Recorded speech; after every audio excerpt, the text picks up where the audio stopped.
Welcome to Good Vibes Cafe, where the tea is hot, the cookies are fresh, and you never know what I'm gonna say. This is my last episode of 2023. I started this podcast, I think this May. A lot has happened since then. I originally started it because I wanted to start to tell my story. I didn't know how my story would unfold. I didn't know that things would happen how they happened in my personal life and just situations with people I had going on. And honestly, a lot of people I know are going through a lot of stuff. The collective seems to feel very heavy and very raw right now. Starting my podcast, and my first episode was with my best friend Ashley. And Ashley and I were going through a very hard time together at the same time. Different situations, but similar in the feelings of grief and loss and change and uncontrollable circumstances. And that year really taught us to lean in and lean heavily on our gut and our instincts, because when you're trying to survive in a world that's just constantly not consistent, you have to figure out a way to keep yourself as stable as possible when everything around you is inconsistent. And so that was 2022. So 2021 is when I left. 2022 is the year that Ashley and I just had to get it together, figure it out, lean on each other. Oh my gosh, financially, emotionally, mentally.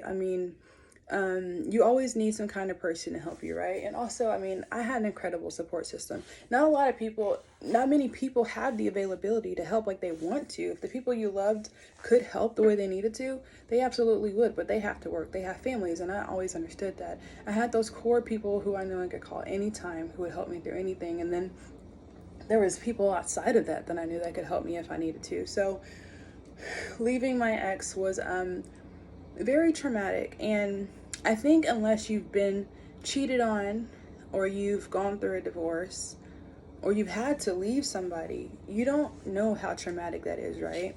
I didn't start talking about it, when I left in December. I was still writing. When I left him, I left amicably. Like I said, respectfully, I don't respect your life choices. We're going to continue to be friends. We'll figure it out. I left in December. The guy was dating, immediately. And nothing against anybody's life choices, but I'm here to say my ex has a sex addiction. And his sex addiction has ruined my mental health, and it continues to. And I'm ending this year with ending this chapter with trying to help somebody who won't allow himself to get help. He has been diagnosed since 2014. In 2013, I was in the hospital recovering from a C-section, and I felt the loneliest I had ever felt in my life with Brevin, and he was out beginning a one-year affair during that time. That's why I was lonely. And after that affair, he said something's wrong with me. I don't know, blah, blah, blah. That's the first affair I knew about, right? The first affair. He went to a therapist, and the therapist diagnosed him with a sex addiction. And at the time, he used it as a crutch, right? I'd get mad and he'd say, oh, remember, I'm sick, I have a sex addiction. Oh no, you have to forgive me because I'm sick, I have a sex addiction. Well, throughout the years, I've caught Brennan several times lying. I caught him sending cash apps, like $200, $250, and I look at these girls' pictures and I'm like, these look like prostitutes, like what's going on? And he always had a story, he blamed it on somebody else. He's the king of deflection. And when people ask how I stayed with him so long, when you never have any solid evidence and you also have he keeps you going around in a circle over and over and over again because he's manipulative, and you never get an answer. He can't answer a yes or no question. If y'all want to watch this video, if y'all do, if y'all have time, if y'all are and y'all know him, ask him a yes or no question. He can't answer it. Not if it has to do with anything about telling the truth. I never got answers. I was left always questioning. I was left to think that Christian women forgave their husbands, and Christian women were obedient, and Christian women were responsible for the tempo of the household when their husband came home. And Christian women were to do all of these things while their husband went and did everything they wanted to. Recently, he called me controlling, and I said, how could I control you when you were still out doing whatever you wanted? Those words to me are still confusing, because if I were controlling, I wouldn't be not well right now. Every time I learned about an affair that my ex had, a prostitute he slept with, a prostitute that blackmailed me, that messaged me, every time I had to find out. I never got told.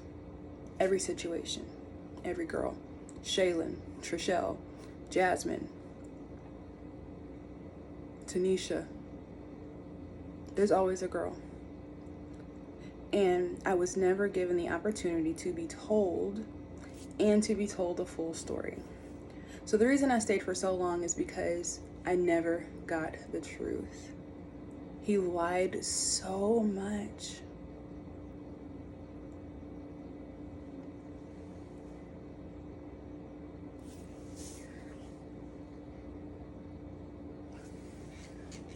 Morally, I don't understand it.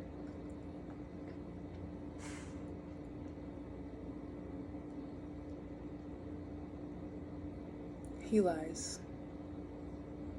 I've never met anybody who could lie so well. I've never met anybody who can manipulate so well. I've never met anybody who can look one way and live a double life so well. I've had my moments. I've had my human feelings. I've had my ex-wife feelings. I met my ex when I was 18 years old, and he manipulated me for 17 years because we were married for 15. And, 16 years because he manipulates me and manipulated me to this day. The reason I'm making this video is because I made one request to my ex, a couple of requests, but one when I left was that we had a mutual agreement that he would stop blindsiding me. No more blindsiding for the rest of my life. I have PTSD. Blindsiding somebody with PTSD is almost giving them a death sentence. Whether he understood this or not, my one request is that he didn't blindside me. When I took the kids to see him in Minnesota, he only saw his kids a few times last year, and one of the times when I took them, I had two stipulations. I asked him, before I book this modeling gig, before I tell them yes, will the kids be around any women? He's no. There's nobody I have to introduce them to. If I do, we had a mutual agreement. If anybody came around our children, we would have a partner. We would have a conversation with each other. They would have a conversation with our partner. And then we would have a conversation with the kids. And then that introduction was to be had upon mutual agreement. So he tells me, no, nobody's going to be there, whatever. And I said, only take the kids to church on a Sunday. And if y'all been listening to my podcast, you know my history with Serenity Village Community Church, and I allowed him to take my kids even on a Sunday or a couple of Sundays when they were there with him. He said, okay, cool. Joella texts me the next day, hey, Mommy, had so much fun at church. It's a Wednesday. You were at church on a Tuesday. I dropped you off on a Tuesday. Like, immediately broke my boundary. Immediately minimized it. Oh, it was just church. It was just the place that has caused me the most trauma that I've ever experienced in my life outside of you. Okay. So, this time of the year is really hard for me because while my ex was out having an affair in 2021, I was busting my ass. Getting gifts, wrapping gifts, ordering stuff, going to Christmas plays. Braden was in a play where he had 4 shows. Brendan went to 1 because the other 3 times he was with his girlfriend at the time. Busting my ass. Find out my ex is having an affair. Still have to do Christmas. He disappears on Christmas Day. I file a missing persons report. He comes back midday, Brevi's birthday. I'm already packed. We are leaving. He says I fucked up. I don't want my family to leave. We pull away. He's crying. I'm like, why are you crying? I've given this guy 13 chances at this point. When I tell people our full story, if you know our full story, and they say, so he lied for what? Because he's a compulsive liar. Recently, Monica and I had a revelation that narcissistic people and sociopathic people and psychopathic people are charismatic and they're charming. And that blew our minds. So much so that we slept for a whole day because our exes were charismatic narcissists, both of them, and they're best friends. And now, he decided around the most traumatic time of my life, when he decided to make the choices he made, and I had to make the choice to leave, that he would announce that he was in a relationship, a serious relationship, online, to the world, to somebody I did not know. The kids did not know, and we did not know he was in a relationship with.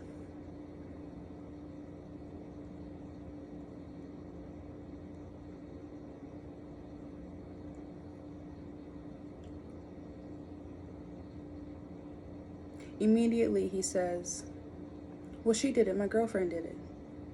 I didn't do it. Deflection again.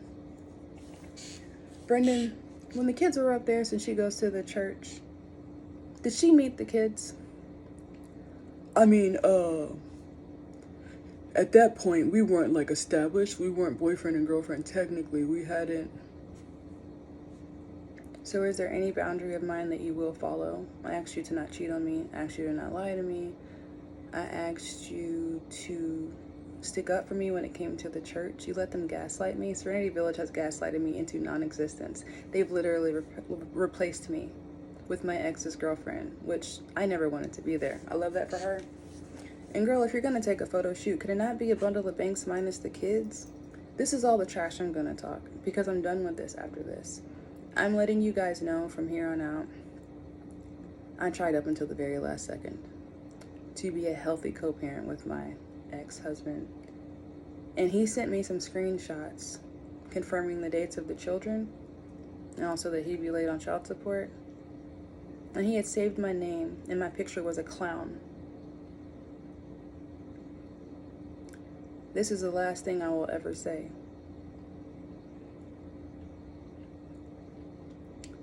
What a clown is not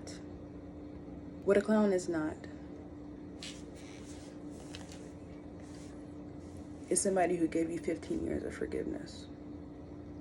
What a clown is not is somebody who stuck by your side even when both sides of your family abandoned you. What a clown is not is somebody who had 5 children and stayed at home and raised them into geniuses while you went and slept with women and came home and deflected and made it seem like it was my fault. Always. Because when a narcissist isn't being worshipped, he hates that person. If you once worshipped him before and now your worship has slacked, he hates it. What a clown is not is somebody who works 2 jobs to pick up the slack because you can't pay child support because you're going to Minnesota to see your girlfriend. What a clown is not is somebody who made an A, a B, and 2 C's while working 2 jobs while dealing with an ex-husband who is an idiot, who makes everything complicated, who makes everything a deflection, who blames everything on everyone, and who continues to play the victim. I am here to say, actually I am a clown. Because I gave him a chance. And I gave him so many chances. I am a clown. But I know one thing. I don't have clown ass behavior. Bundle of Banks ended. Jaleesa Michelle Banks is getting rebranded. My ex-husband has chosen to demonstrate that he will lie to me, a mediator, his family, a lawyer, whoever, to ultimately serve what's best for him, and usually him and his penis. I told my kids we're just going to be that family where mom and dad figure it out, but your dad and I, for as far as I can see, just had kids together.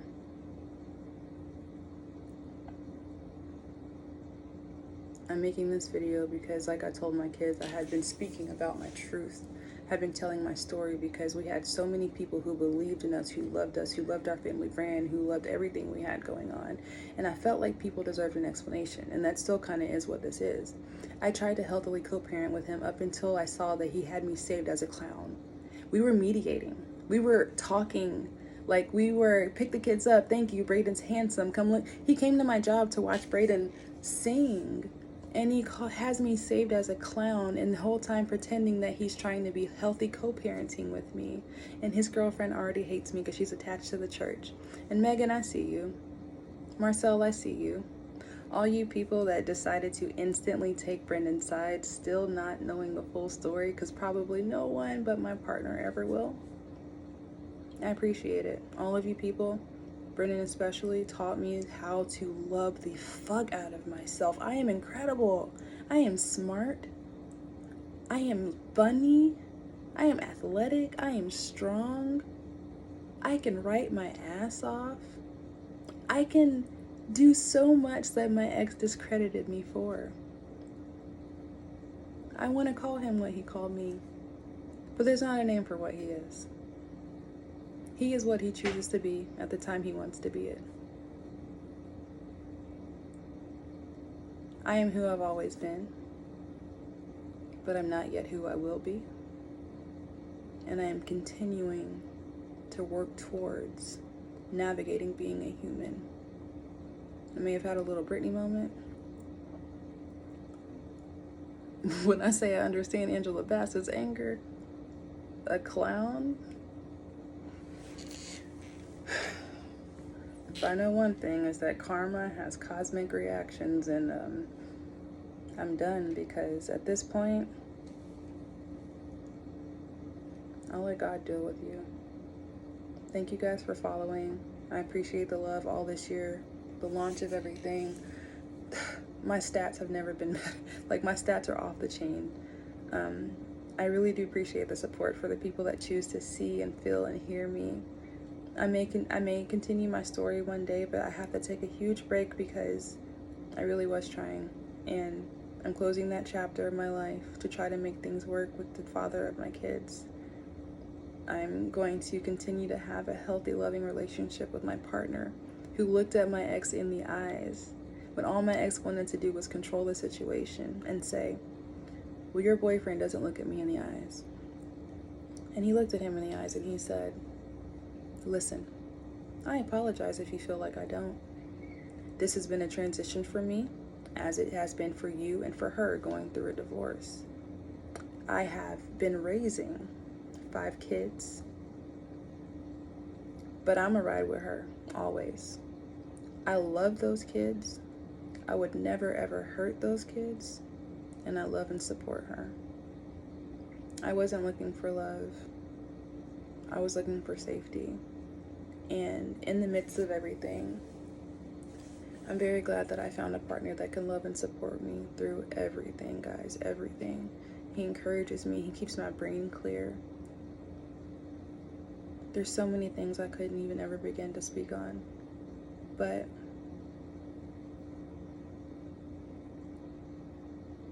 life is weird.